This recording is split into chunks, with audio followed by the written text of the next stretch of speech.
Imaginez-vous à bord d'un avion de transport vibrant dans l'obscurité totale, à 4000 mètres d'altitude, au-dessus d'une Europe occupée par l'ennemi. Dans quelques secondes, vous sautez. Vous portez plus de 50 kg d'équipement sur le corps. Chaque objet attaché à votre harnais peut vous sauver la vie ou vous la coûter. Aujourd'hui, nous cataloguons avec précision absolument chaque objet qu'un parachutiste américain de la Seconde Guerre mondiale transportait réellement sur le terrain de combat. Casque M2 parachutiste américain. Conçu spécifiquement pour les forces aéroportées dès les premières années du conflit, ce casque d'acier standard se distinguait par ses anneaux en des métalliques semi-circulaires fixés rigidement sur les flancs. Ces attaches étaient destinées à maintenir la jugulaire aéroportée en place pendant le saut. Malheureusement, le choc violent de l'ouverture du parachute brisait fréquemment ces anneaux rigides. Utilisé principalement lors des sauts de Normandie, ce casque révéla rapidement une faille critique qui précipita son remplacement par une version améliorée. Casque M1, c'est parachutiste américain.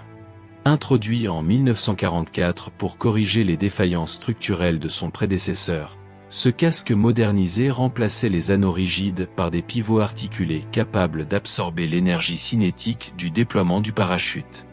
Cette modification apparemment simple transformait radicalement la sécurité du parachutiste pendant la phase critique du saut.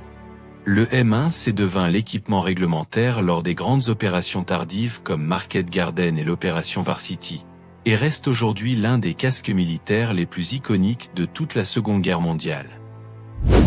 Veste de saut M1942, parachutiste américain.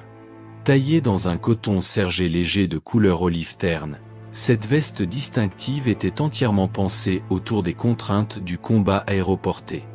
Ses 4 grandes poches souffletées à bouton pression offraient une capacité de stockage massive pour munitions et matériel de survie.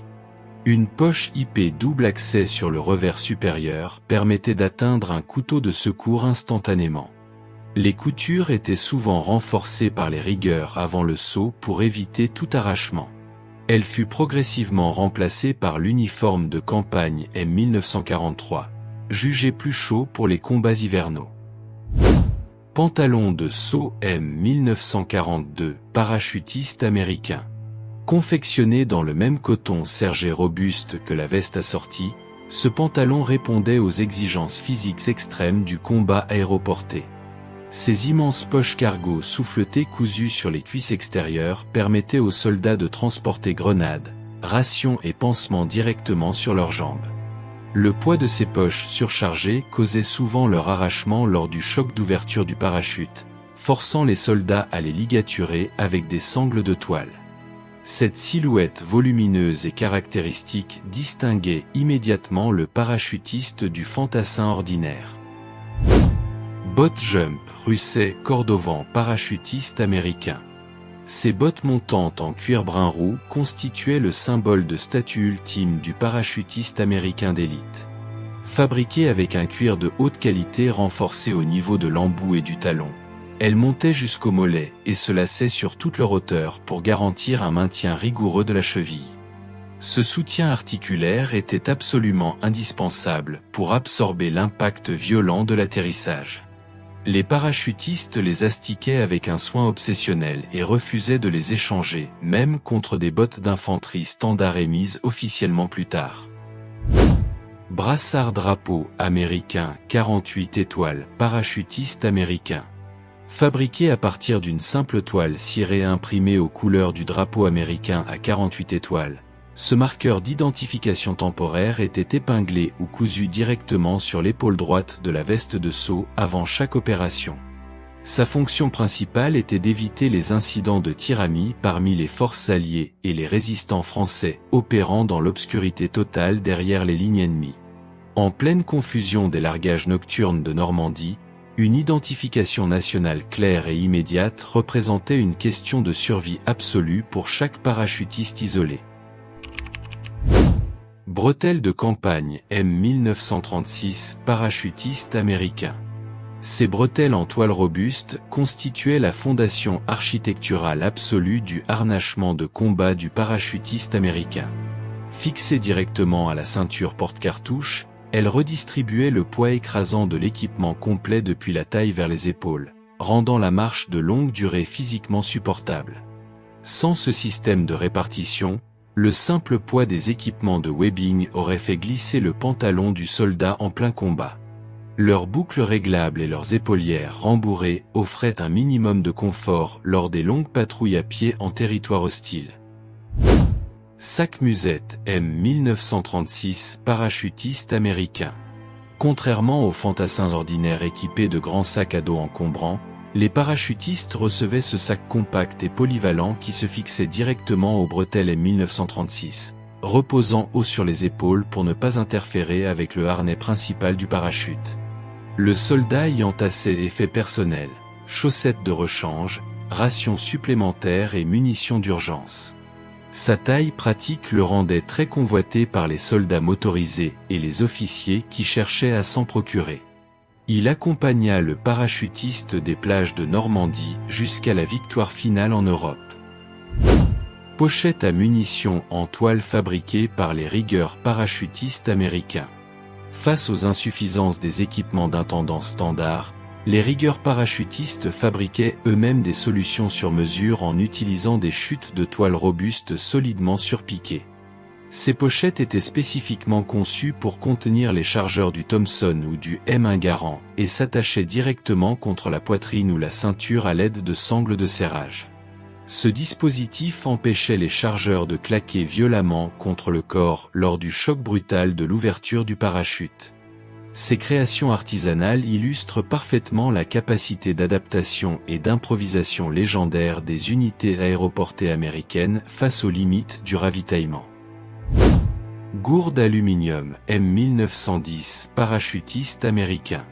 Opérant à des kilomètres de toute ligne de ravitaillement établie, le parachutiste dépendait entièrement de l'eau qu'il portait sur lui. Cette gourde d'un quart de litre, fabriquée en aluminium sans soudure pour prévenir les fuites, résistait aux chocs et aux abus du combat intensif. Son bouchon fileté était retenu par une petite chaîne métallique pour ne pas disparaître dans l'obscurité ou la boue. Les parachutistes en portaient souvent 2 ou davantage, car trouver de l'eau potable derrière les lignes ennemies était une entreprise dangereuse et aléatoire qui pouvait déterminer à elle seule leur capacité à demeurer combatifs. Pochette de premier secours M1942, Carlis le parachutiste américain. Cette petite pochette en toile était fixée à la ceinture ou aux bretelles pour un accès instantané à une seule main, même sous le feu ennemi. Elle contenait un unique pansement stérile compressé, enfermé dans une boîte métallique imperméable en laiton ou en cuivre pour le protéger de l'humidité et des chocs. Chaque parachutiste était entraîné à s'appliquer ce pansement seul sur une blessure par éclat d'obus ou balle afin de contrôler l'hémorragie en attendant l'arrivée d'un infirmier de combat. Cette pochette minuscule a indéniablement sauvé des milliers de vies pendant les combats aéroportés. Pelle pliante M1943, parachutiste américain. Chef-d'œuvre d'ingénierie militaire compacte, cet outil remplaçait les lourdes pelles à lame fixe des conflits précédents par une conception entièrement repensée. Sa lame d'acier articulée se verrouillait droite en position de bêche ou à angle droit pour fonctionner comme pioche et houe. L'ensemble se repliait dans un fourreau en toile compacte attaché à la ceinture de webbing. Creuser rapidement une tranchée de Foxhole représentait la seule protection crédible contre les barrages d'artillerie ennemis. En combat rapproché désespéré, le tranchant acéré de cette pelle militaire se transformait également en arme de mêlée redoutablement efficace. Masque à gaz d'assaut M5, parachutiste américain.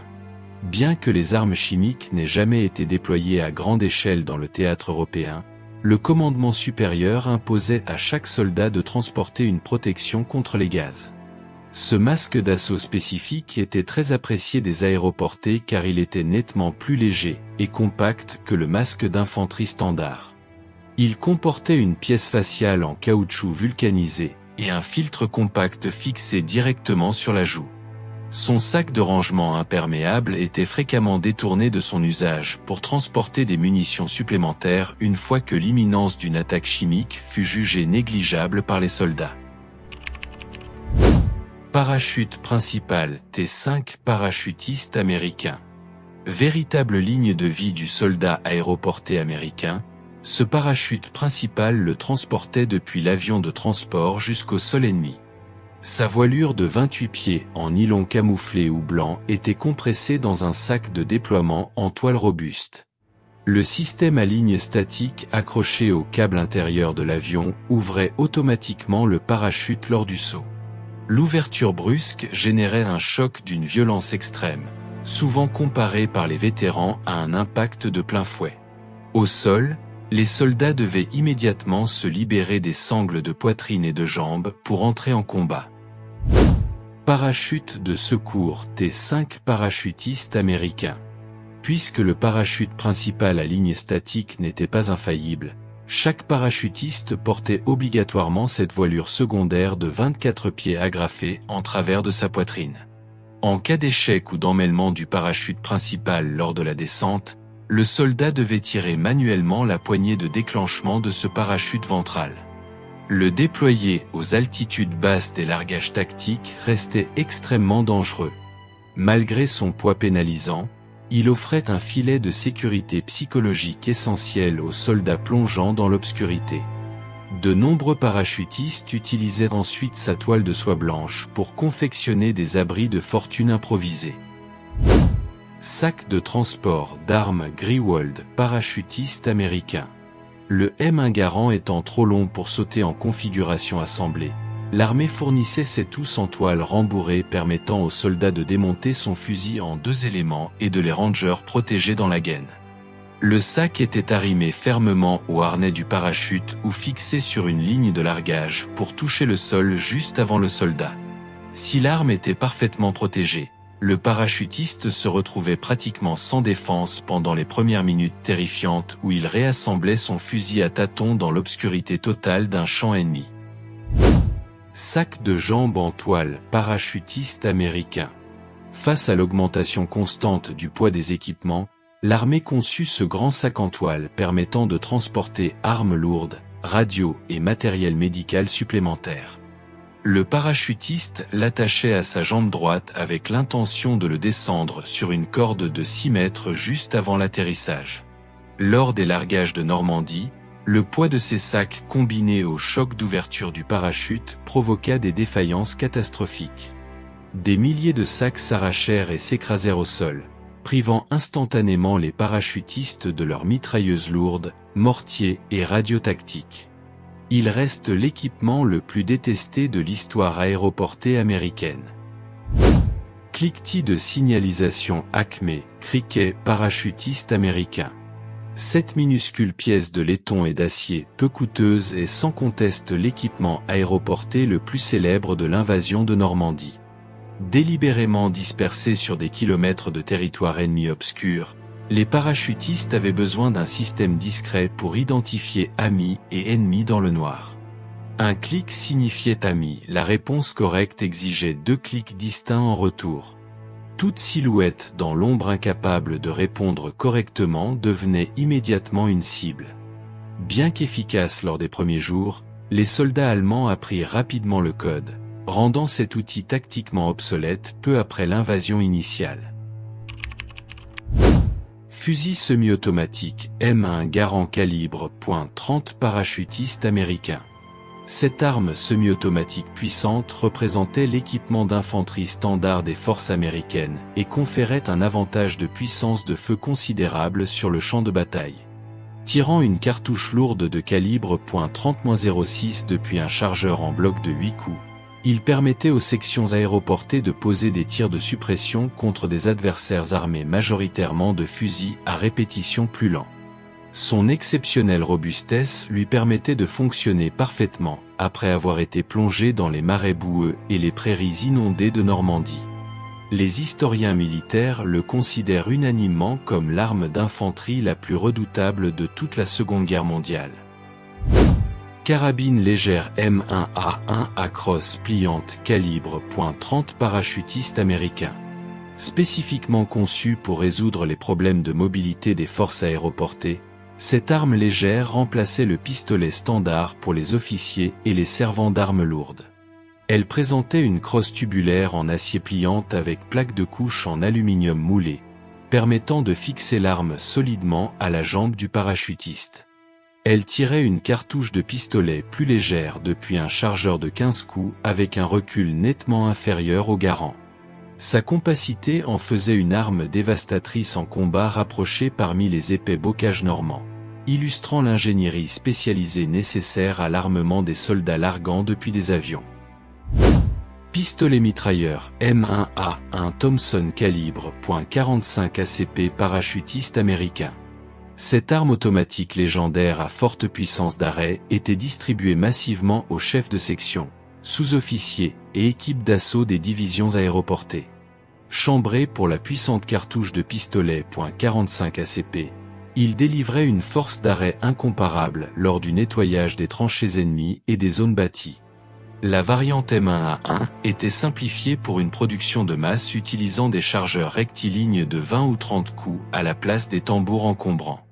Malgré un poids supérieur à 4 kg chargés, son volume de feu terrifiait instantanément l'adversaire dans les accrochages violents et soudains derrière les lignes ennemies. Pistolet semi-automatique M1911A1 calibre .45 parachutiste américain. Cette arme de poing légendaire constituait l'arme secondaire réglementaire des officiers, infirmiers et servants de mitrailleuses lourdes dans toutes les divisions aéroportées. Fonctionnant par recul court, elle s'alimentait depuis un chargeur de 7 coups inséré dans la poignée. La balle de calibre .45 était réputée pour son pouvoir d'arrêt immédiat, conçue pour neutraliser une menace d'un seul tir à courte distance. Les parachutistes la portaient dans un étui de cuisse ou un holster d'épaule spécialisé pour dégager le harnais de parachute. Construite comme un char, cette arme sauvait des vies quand les armes principales s'enrayaient ou épuisaient leurs munitions. Couteau de tranchée M3 parachutiste américain. Développé spécifiquement pour les soldats non équipés de baïonnettes, ce couteau de combat dédié était fourni en dotation standard aux parachutistes porteurs de carabines ou pistolets mitrailleurs. Sa lame en acier de 17 cm à pointe centrée était entièrement optimisée pour le combat par estoc en espace confiné. La poignée était construite en rondelles de cuir empilées profondément striées pour garantir une prise en main antidérapante, même recouverte de boue ou de sang. Son pommeau en acier massif frappé d'une bombe d'ordonnance enflammée doublait d'un outil de frappe contondant efficace. Le fourreau en cuir ou fibre était généralement sanglé directement à la cheville pour un accès immédiat en combat de tranchée. Couteau automatique M2 pour parachutiste américain. Contrairement aux lourds couteaux de tranchée, cette lame était avant tout un équipement de survie salvateur plutôt qu'une arme offensive de premier rang. Conçu pour qu'un soldat emprisonné dans un arbre ou enchevêtré sous un parachute immergé puisse déployer la lame instantanément d'une seule main, son bouton hautement réactif déclenchait une lame à ressort s'ouvrant et se verrouillant fermement. Un anneau métallique à la base permettait de l'attacher sur un cordon à la fermeture éclair de la veste pour ne jamais le perdre en cas d'urgence.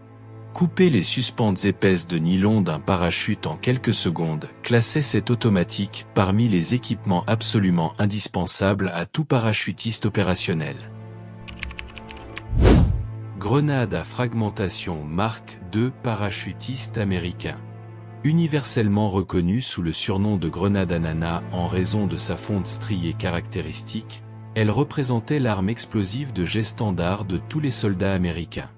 Ses rainures extérieures profondes étaient censées fragmenter le corps en éclats uniformément létaux lors de l'explosion, bien que la fonte se brisât souvent en morceaux irréguliers et imprévisibles. Son détonateur à retard chimique accordait environ 4 à 5 secondes au lanceur pour se mettre à couvert après avoir relâché la cuillère de sécurité. Son rayon létal d'environ 10 à 15 mètres la rendait redoutablement efficace pour déloger l'ennemi de ses bunkers et fermes fortifiées.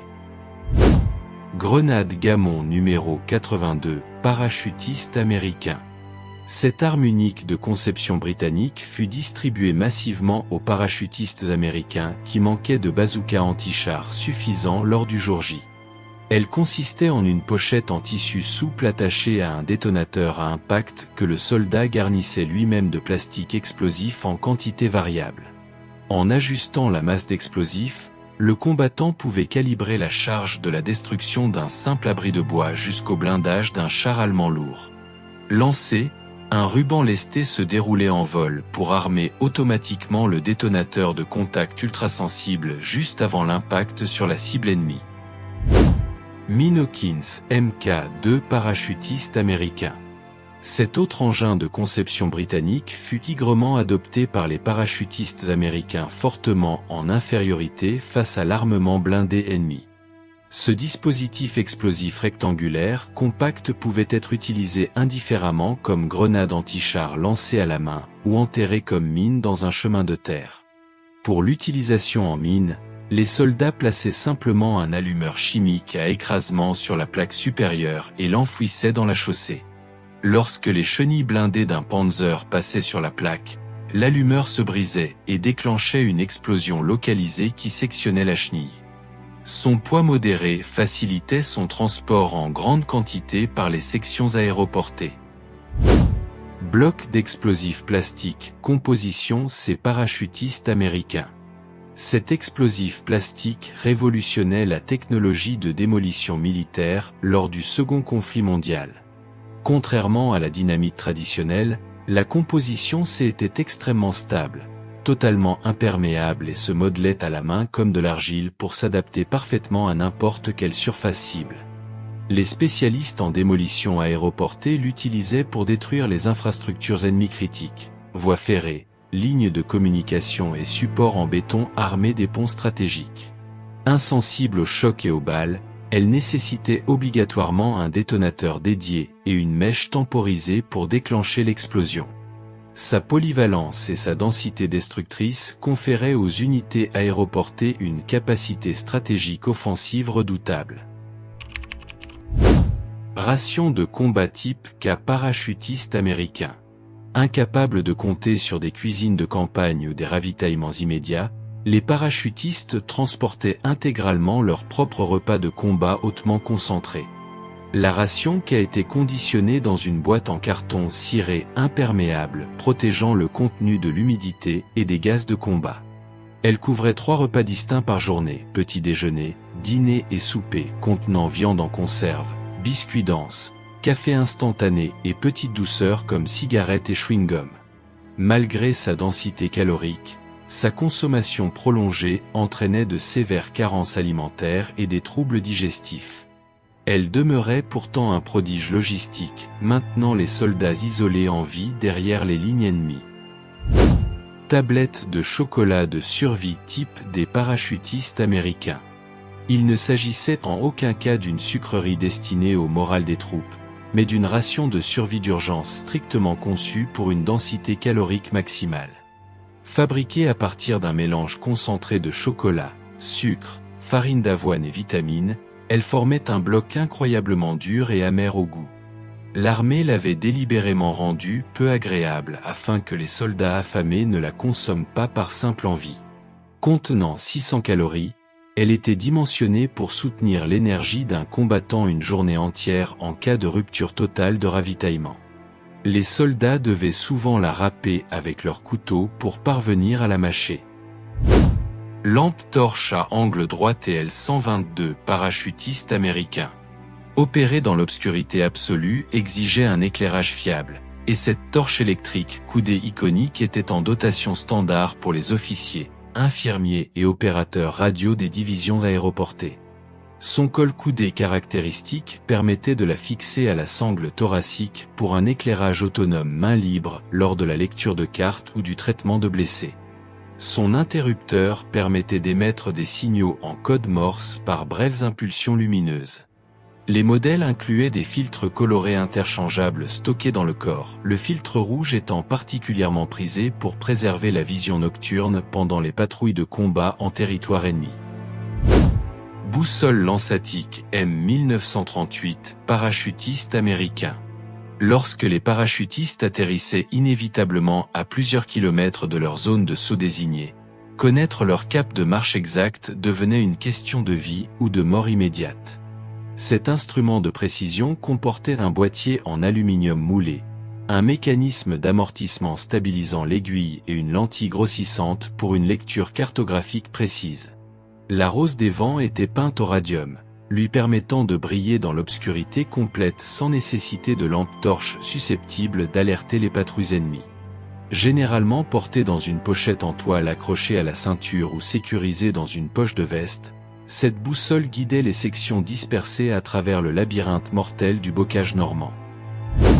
Plaque d'identité militaire, parachutiste américain. Chaque soldat recevait une paire de ces rectangles métalliques estampillés, portés en permanence autour du cou sur une chaîne perlée ou un cordon de coton. Il portait mécaniquement le nom complet, le numéro matricule, le groupe sanguin et la confession religieuse du soldat pour assister le personnel médical et les équipes d'identification des morts. Les parachutistes enroulaient du ruban adhésif autour de leur plaque ou plaçaient des silencieux en caoutchouc sur les bords pour empêcher tout cliquetis révélateur lors des patrouilles nocturnes silencieuses. Si un soldat était tué, une plaque demeurait avec le corps tandis que la seconde était récupérée pour les registres officiels. Ces simples pièces de métal gravées représentaient le sacrifice ultime des jeunes parachutistes américains. Briquet Zippo, parachutiste américain. Bien qu'il ne figurât dans aucune liste d'équipements réglementaires, presque chaque parachutiste se procurait ou recevait l'un de ces briquets légendaires à l'épreuve du vent. Sa carcasse en acier robuste et son système d'allumage à molette fiable garantissaient une flamme assurée même sous la pluie battante et dans la boue des théâtres européens. Au-delà d'allumer les cigarettes des rations de combat, les parachutistes s'en servaient pour amorcer des mèches de démolition, stériliser des aiguilles médicales et s'éclairer brièvement dans les bunkers ennemis. Les soldats y gravaient fréquemment leurs insignes d'unité aéroportée, les dates de leurs grandes batailles ou les prénoms de leurs proches restés en Amérique, gardant sur eux une minuscule flamme de vie dans les environnements de combat les plus impitoyables. Dites-nous en commentaire, quel objet de cette liste vous a le plus surpris et pourquoi pensez-vous qu'il était indispensable pour le parachutiste américain ?